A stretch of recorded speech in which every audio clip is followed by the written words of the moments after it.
Today, we're talking about the now viral Drew Barrymore apology video, why people are so upset about it, and I'm going to walk you through all of the ridiculous things that happened leading up to it. I started writing this week's video on the whole dumb love surge drama that blew up on Twitter and TikTok, but I found out Nick and Dev actually already did a detailed play-by-play breakdown of the whole situation, and that story's wild, so I definitely recommend checking out that video whenever they post it. But if it's your first time here, hi, I'm Austin. I've been making videos staying caught up on random internet drama and news, so if that sounds like your thing, feel free to stick around, and after this, check out any of the crazy stories from my last 6 videos. And today, we're talking about the controversy behind the Drew Barrymore show, and how they decided to start filming again despite their writers striking, which led to a huge amount of backlash online, and a tearful apology from Drew Barrymore herself, only doubling down on the whole situation and still deciding to film the show. It all began on 9/11, when Drew Barrymore posted this statement to her Instagram. She starts by explaining a recent situation where she stepped down from hosting the MTV Film and Television Awards because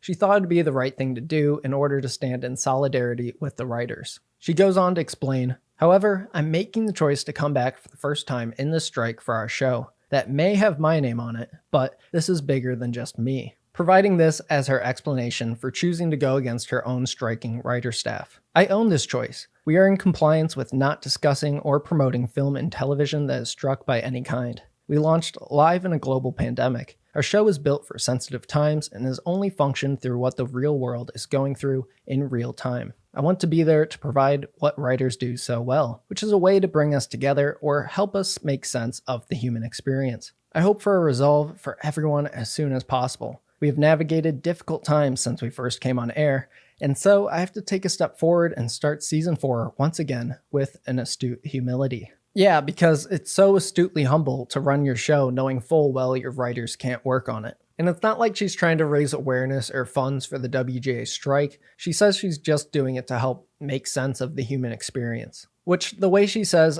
"I want to provide what writers do so well," is so insanely backwards. Describing yourself doing a half-effort show as a replacement for actually paying your writers is a joke. But I want to give you more context on Drew Barrymore's relationship to both the Screen Actors Guild and the Writers Guild of America when it comes to which picket lines she's actually crossing. I found an article that notes the difference. While SAG is on strike and Barrymore is a SAG member, the Drew Barrymore show operates under a different labor agreement called the Netcode Agreement. And this means that for SAG members, appearing on most talk shows, game shows, or variety shows on TV is not breaking any SAG rules. In later coverage on NBC, a SAG-AFTRA spokesperson told them that the talk show's return does not violate the ongoing strike. The article then goes on to describe the show's relationship to the ongoing WGA strike, saying that the dilemma for Drew and other daytime hosts is that while SAG isn't striking their shows, the WGA very much is. Essentially, if the Drew Barrymore show wants to film again with its writers, the company that owns the show, CBS or Paramount, whatever, has to agree to the WGA demands. Kinda similar to how A24 was in the news recently because they started up production after coming to the table and delivering everything the Writers and Screen Actors Guild were asking for, proving that it's possible for large studios to not always act like evil corporate god kings. But as long as the Drew Barrymore show starts up again before this agreement with the WGA is made,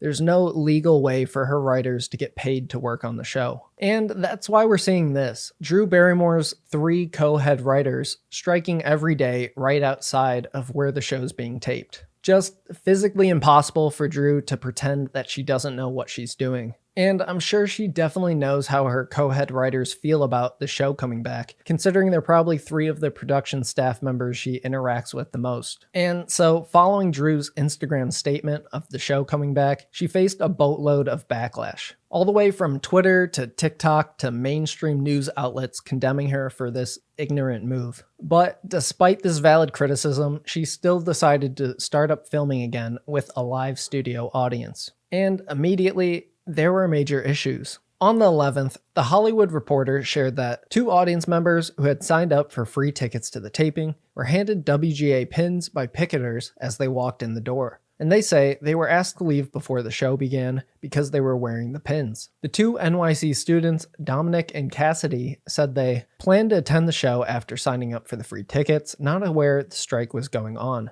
As they walked into the building Monday, both were handed buttons from picketers that read, "Writers Guild on strike." The two say they were asked to take off the buttons at security, to which Cassidy complied. Dominic was still wearing his button as they entered the studio space. He said a crew member spotted the button and asked them both to leave. Pretty weird behavior from the Drew Barrymore show if they're trying to avoid additional backlash for breaking the strike. And they also note that Dominic and Cassidy then threw on WGA shirts and went outside to join the picket lines, saying, "If they think we're part of the strike, we might as well be." That's freaking awesome. But the missteps from the Drew Barrymore show don't stop there. Because only the next day, people leaving the show said their bags were searched and anybody that had anything WGA related on them had it confiscated. Jesus, what's next? They're gonna take individual videos of everybody coming into the show, making them denounce the WGA before they enter. Just an insanely bizarre and awful comeback for the Drew Barrymore show.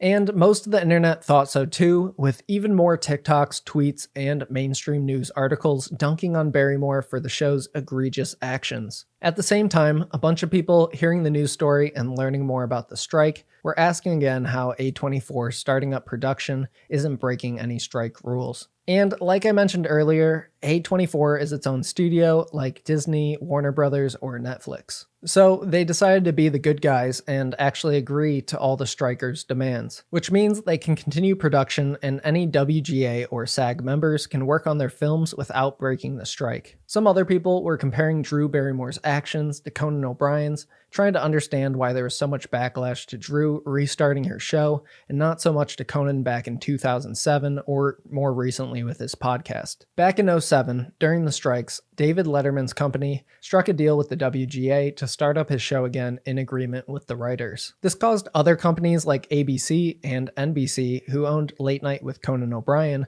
to force their talk show hosts back onto air without their writing staff. This led to iconic moments during the last strike, like this one where Conan O'Brien proved how necessary his writers were by seeing how long his wedding ring would spin for on the desk, and then immediately doing it again right after it fell down. And he was intentionally sidelining any of his own comedic writing to do dumb bits that fill airtime in order to spite NBC for forcing the show back on without writers. However, when it comes to the current strike and Conan's current podcast, although he's a member of SAG, his podcast isn't related to promotion of any of his shows. And typically a podcast episode would just promote whatever the weekly guest is working on. So now he just has his guests on and they don't promote their show in accordance with strike rules. He does have an upcoming HBO show called Conan O'Brien Must Go, but that's on hold until the strike's over. But let's get back to the story. The Drew Barrymore show continued filming, with backlash continuing to build online. And on the 13th, one of America's biggest assholes decided to join Drew in breaking the strike. And Bill Maher tweeted this statement confirming his show is coming back without the writers. He says,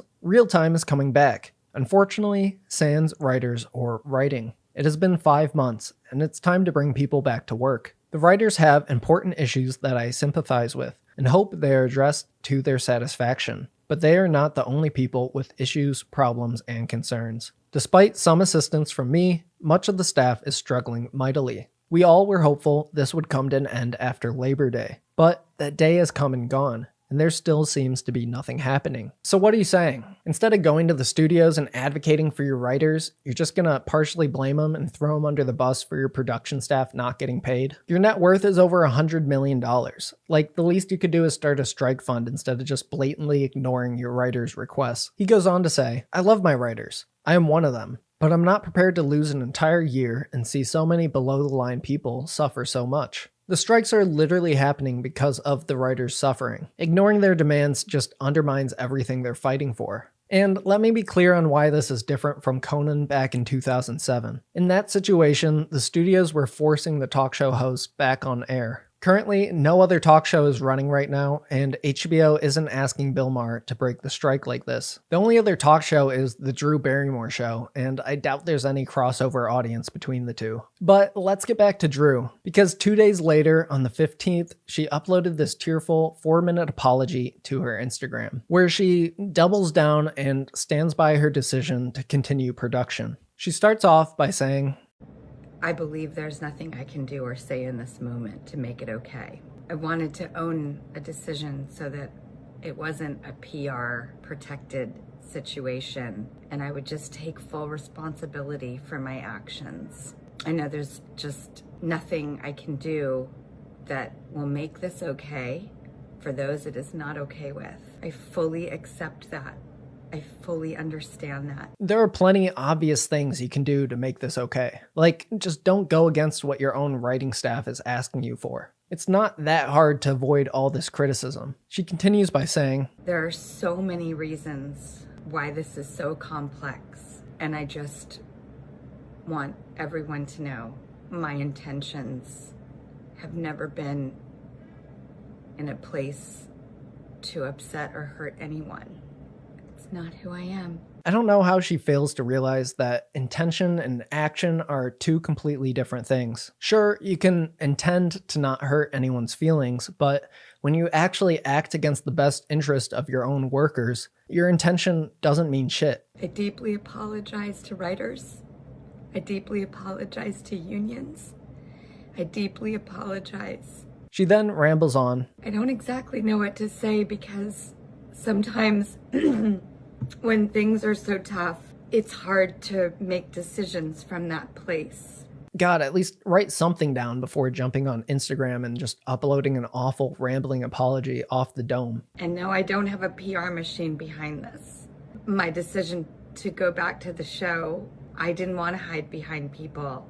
So I won't. And I won't polish this with bells and whistles and publicists and corporate rhetoric. Well, maybe you should have, because this is garbage. More and more recently, we're finding out that celebrities have no self-awareness when it comes to posting videos on their own, and they'll frequently out themselves as awful people because of their desire to come across as authentic. I'll just stand out there and accept and be responsible. Going on to say, there's a huge question of the why. Why am I doing this? yeah, now that we know that you're solely responsible for this decision, what the hell is wrong with you? Well, I certainly couldn't have expected this kind of attention, and we aren't going to break rules, and we will be in compliance. Despite the WGA putting out a statement specifically requesting that the show does not resume production. As I said, this is bigger than me, and there are other people's jobs on the line. If it's so important, then just pay them out of your own pocket. Don't force your production staff to break the picket line. And since launching live in a pandemic, I just wanted to make a show that was there for people in sensitive times. And I weighed the scales and I thought, if we could go on during a global pandemic and everything that the world has experienced through 2020, why would this sideline us? This is way different than filming during the pandemic. This is directly harming your own workers for selfish gain. So I want to just put one foot in front of the other and make a show that's there for people, regardless of anything else that's happening in the world. Oh, it's okay, guys, because she wanted to make a show that's for people. Not her own writers and staff, but people. When most likely her show's just playing in the background of a nursing home cafeteria. She then wraps up this subpar apology video by saying, so that is my why. A pretty stupid why, if you ask me. But that's where we are with the entire Drew Barrymore situation. As of right now, I'm pretty sure she took down the apology from her Instagram because I can't find it anywhere. I'm sure her PR team and agent must have been freaking out. And I'll actually have to make a last-minute update to this story because just yesterday on the 17th, Drew Barrymore uploaded this statement to her Instagram page, confirming her new decision to pause the show's premiere until the strike is over. So maybe she made one good decision out of this whole entire situation. But I want to know what you think about everything. Is Drew Barrymore justified in starting up her show again to help the non-writing staff? Or do you think she should start a strike fund similar to what Abbott Elementary is doing and support the production crew during the strike? And does anybody know anyone in real life that actually watches the Drew Barrymore show? I don't, but let me know in the comments. My past 6 videos have covered some wild drama and news stories, so feel free to check those out. And stick around for whatever insane stuff I cover next time. Send me any good stories you find over on my Instagram, Twitter, or TikTok, and I'll see you in the next one. Peace. 9/11 wasn't an inside job, it happened outside. I wasn't good at sports, I didn't get a free. Doesn't make make you sad when your spouse order a McDouble and a big fries. Zachary Galifianakis, more like Zachary Galifianakis.